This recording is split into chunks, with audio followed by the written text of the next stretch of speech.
I'm going to do my role model in third person. I'm going to talk about my hero, Aristotle, and his teacher, the greatest philosopher of ancient Greece. Aristotle was born approximately in the year 384 before our common era. He was born in Stagira, Thrace.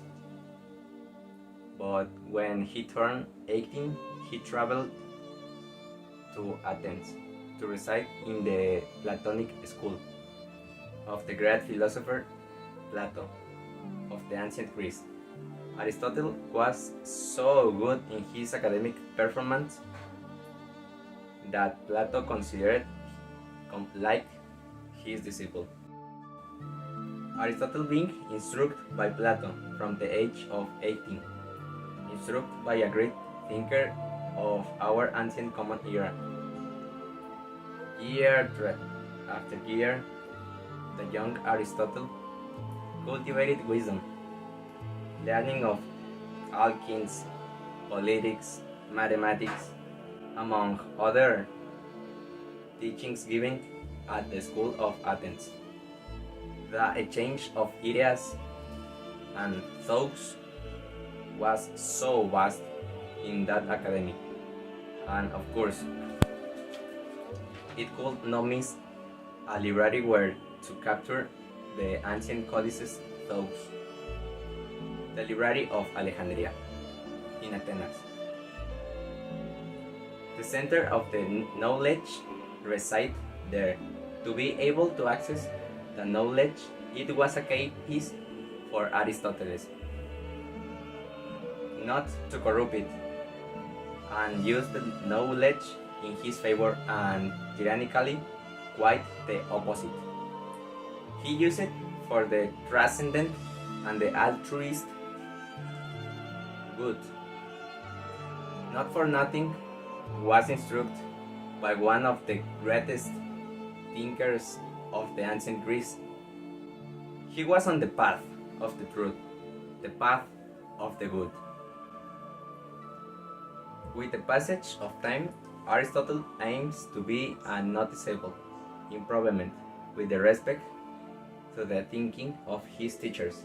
He learned more towards very few methods with causalities in terms of science.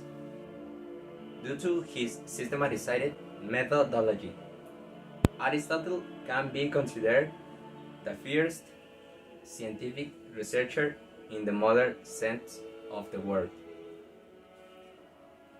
After the death of his teacher, the theory in which it is said that Aristotle left Athens in disgust is false, because he appointed his nephew the command of the Platonic Academy and not Aristotle's. The letter was not legally fit, so he left towards the city of Axos due to the offer of Hermias, the renowned Greek soldier, who ravaged as many more members of their dominions.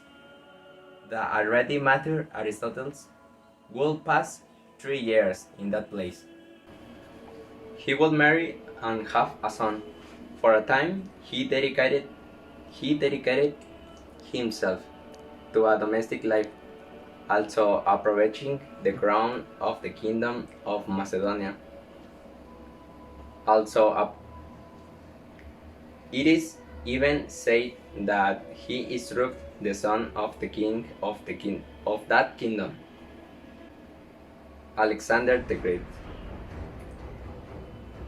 a despotic and ignorant young man, as they describe it. Alejandro, what bothered him, pushed him out of his way. One occasion, he ordained the assassination of a nephew of Aristotle. Knowing the vengeful and capricious character of his disciple, he decided to leave for Axos and refuge in his native lands.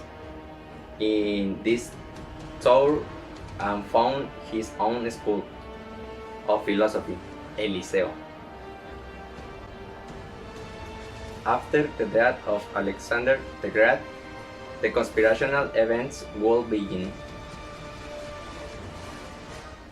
Since Aristotle knew that he would be assassinated, so he entrusts his works to various actors and do not exactly take advantage of his wisdom for humanitarian good.